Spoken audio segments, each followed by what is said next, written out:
The Assembly will hear an address by His Excellency Barham Salih, President of the Republic of Iraq. I request protocol to escort His Excellency.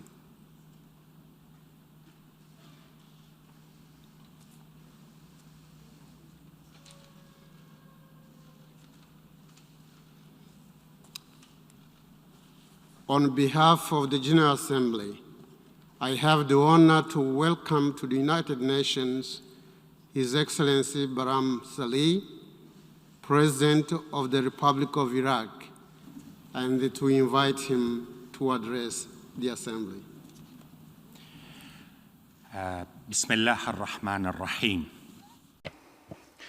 In the name of God, the Merciful, the Compassionate, Mr. President, we would like to congratulate you on your election to lead the General Assembly, and we wish you every success in your work. Your Majesties, Highnesses, Excellencies, ladies and gentlemen, may the peace of God be with you. I speak to you today as a representative of my country, Iraq, a founding nation of the United Nations, and on behalf of my people, the roots of which go back to the mists of time, to the civilizations of Ur and Babel, and the Sumerian and Assyrian civilizations, noble civilizations which have been part of the history of humanity. We meet here today as we are still facing the health crisis imposed by the COVID-19 pandemic, violence and terrorism, without forgetting the issue of sustainable development and climate change. These issues, dangerous issues, require serious solutions. These challenges underscore once again the central role of the United Nations and of international organizations in the coordination of different positions in order to address these challenges. It is time to address these dangers together. Our meeting this year is an opportunity to cooperate and to agree on a roadmap for the future. In Iraq, the government has taken a series of necessary health measures to control the pandemic, and that despite a medical infrastructure that is limited and which has suffered from repeated destruction during the wars that have torn the country apart in the past. We've thus been able to strengthen the capacity of state institutions in the provision of treatments and prevention. Iraq was one of the first countries to join the COVAX initiative to ensure vaccines for our citizens and for foreign residents. At this time, I'd like to express the appreciation of my government and our people for the international organizations, and particularly the WHO. We'd like to thank them for all of the support provided to Iraq during this pandemic. Mr. President, honorable delegates, over the last 40 years alone, Iraq has suffered from wars, embargoes, tyranny, genocidal campaigns,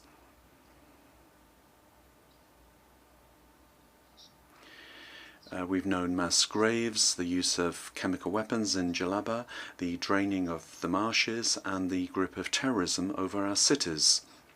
We have been able to overcome these tragedies and liberate our cities from the evil forces of Daesh, thus saving the world from their atrocious crimes thanks to the courage of our army and of our police, but also thanks to popular mobilization, the Peshmerga and the International Alliance.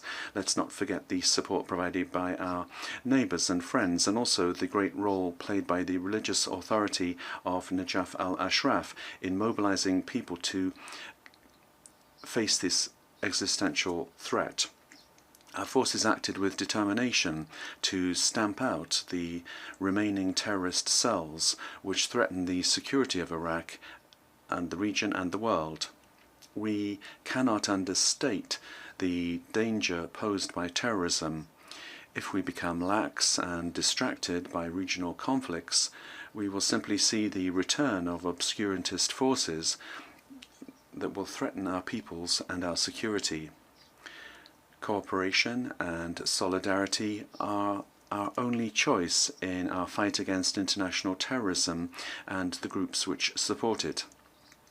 We have to fight against its funding, deal with its dangerous effects, and provide reparation to its victims, ensuring that these tragic sufferings are not repeated.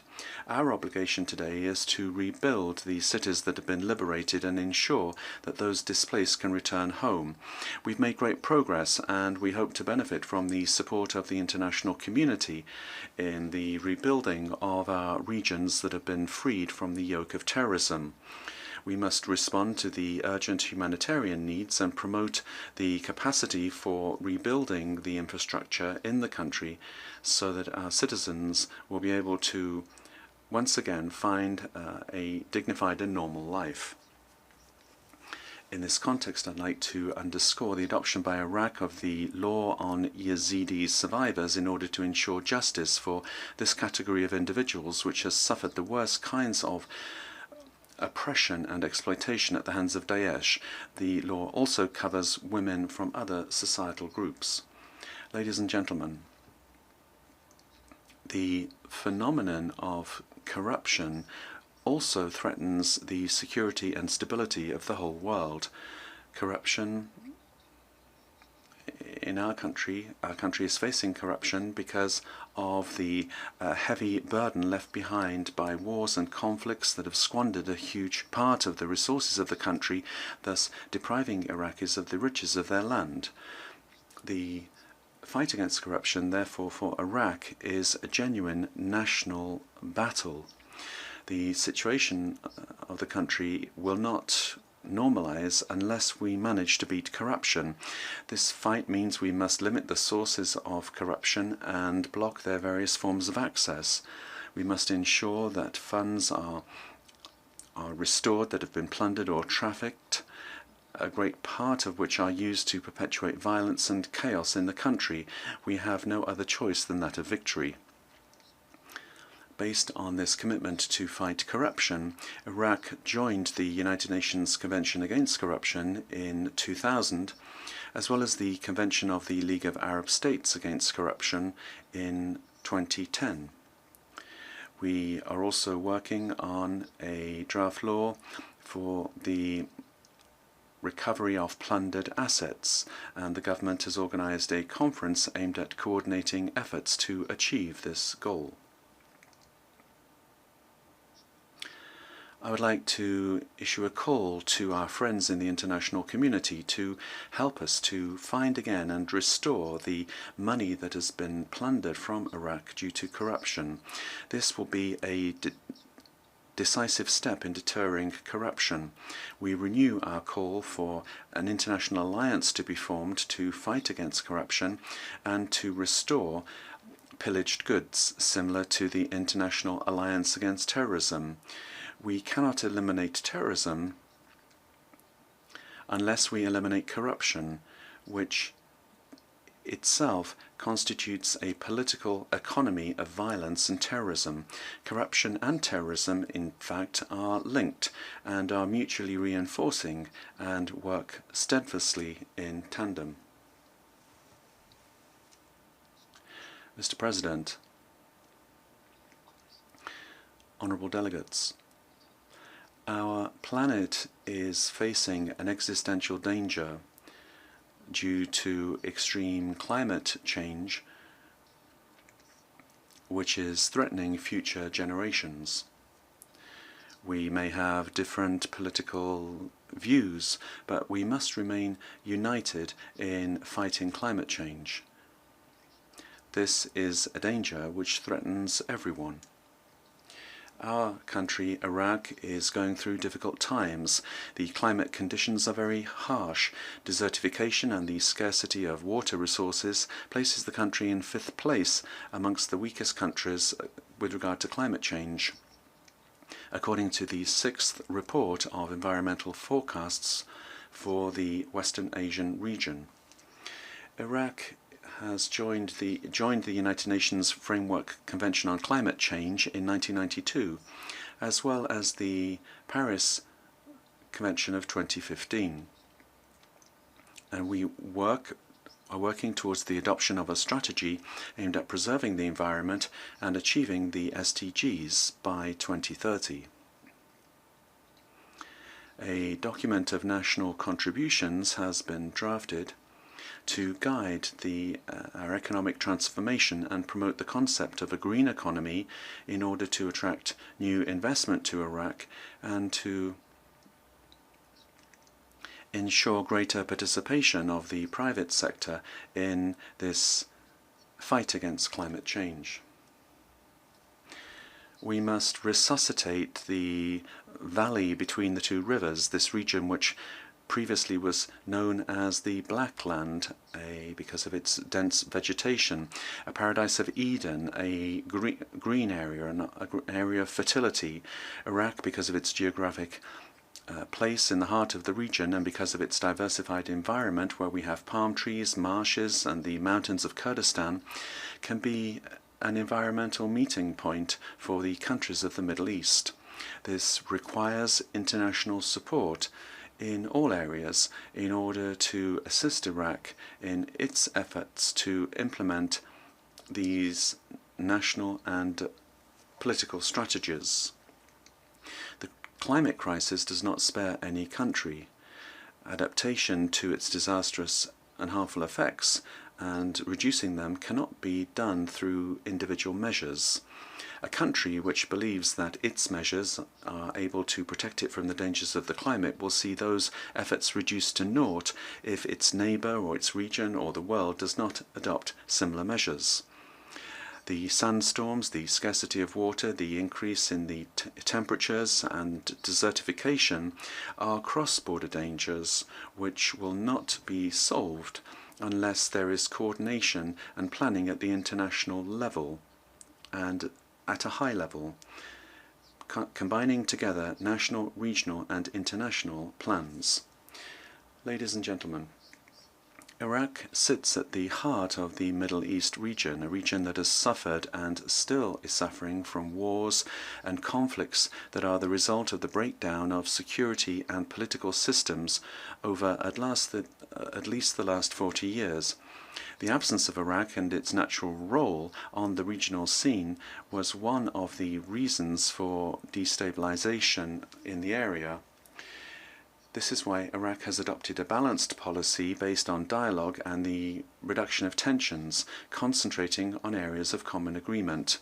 We underscore the need to create a new organization based on cooperation and the economic links that exist between the countries of the region with the participation of the international community, an organization that is able to respond to common challenges, be that terrorism, extremism, unstable economic conditions, the inability to provide work opportunities to an ever greater number of young people, but also the dangerous effects of climate change. The Iraqi government has therefore organized the Baghdad Conference for Cooperation and Partnership in order to underscore that Iraq, which was a synonym for conflict, is now a meeting point for the interests of the peoples and states of the region. The success of peace efforts cannot be seen without Iraq, an Iraq that is safe, stable and fully sovereign, and whose crucial role in the region will be re-established. This requires regional and international support, as well as a stop to competitive behaviour and the conflicts of others being played out on our land. We also note that the ongoing Syrian crisis and its humanitarian tragic effects on the Syrian people is unacceptable. We would recall that dangerous pockets of terrorism are being woken up on an ongoing basis and feed on this state of affairs, thus threatening our country and the entire region. It's high time that we work together earnestly to put an end to the suffering of the Syrian people, respecting their right to peace and freedom, and by eliminating these pockets of terrorism active in the country. Iraq, ladies and gentlemen, repeats its position with regard to the need to arrive at a global and fair solution to the Palestinian question. There can be no lasting peace in the region without guaranteeing the legitimate rights of the Palestinian people for an independent state. The ongoing war in Yemen and its security and human repercussions are also a source of concern and require a solution that will guarantee security and peace for its citizens and the countries of the region. Mr. President, honourable delegates, next month Iraq will be facing a key national event, namely the holding of early elections. As a response to a popular movement and a national consensus, a very large-scale consensus on the need to bring about crucial reforms and to establish a new contract or social and political pact that will correct the failings of the previous system and ensure good governance. These elections will be decisive and will have an effect on Iraq and perhaps the entire region. These elections are being held at a time when our people are commemorating the walk to Karbala al-Hussein, peace be upon him, and we reaffirm our attachment to the most beautiful and noble human values, be they that reform, peace, the refusal of injustice or oppression, and the right to lead a dignified life. Iraqis are sure that they have an iron will to preserve the nation and fight to ensure reform, fight corruption, and live a free and dignified life. In order to achieve these noble goals, it is essential that we restore the trust of Iraqis in the elections and ensure their broad participation. This is a priority for us. A new electoral law has been adopted, a law which is more just and more representative compared to the last law, as well as a new electoral commission, the funding of which has been covered by the government in order to ensure a good organisation of the elections. Moreover, a new electoral code of conduct has been adopted to guarantee the success of the elections so that they can pave the way for peaceful reforms through a parliament and a government that genuinely respect the voice of the people without manoeuvres or manipulations. Indeed, one of the causes for political tensions relates to the flaws and the lack of popular trust in the previous electoral processes. In this context, I would like to thank the countries that have contributed to the adoption of Resolution 2576 of the Security Council relating to the electoral process in Iraq. We would like to thank the Secretariat of the United Nations and the European Union for their role in sending international observers tasked with ensuring transparency. We finally would like to thank the United Nations mission in Iraq for all of its efforts and its electoral support. Dear friends, Iraq has been an example of diversity and of profound coexistence throughout its history. Our people draws strength from this diversity and this genuine coexistence.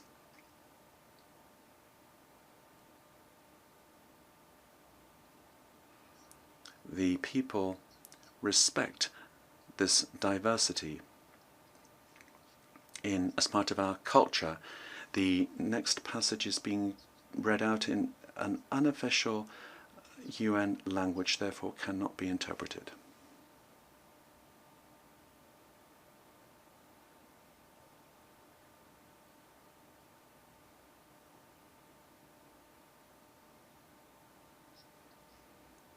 I would like to conclude my statement, ladies and gentlemen, by reaffirming that we are partners on this planet. Partners because of our aspirations and because of our fears and because of our human values.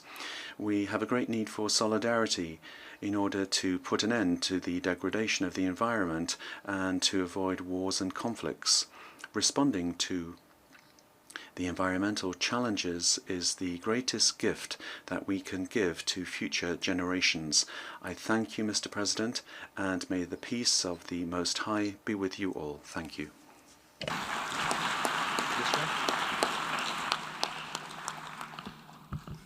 On behalf of the General Assembly, I wish to thank the President of the Republic of Iraq for the statement just made.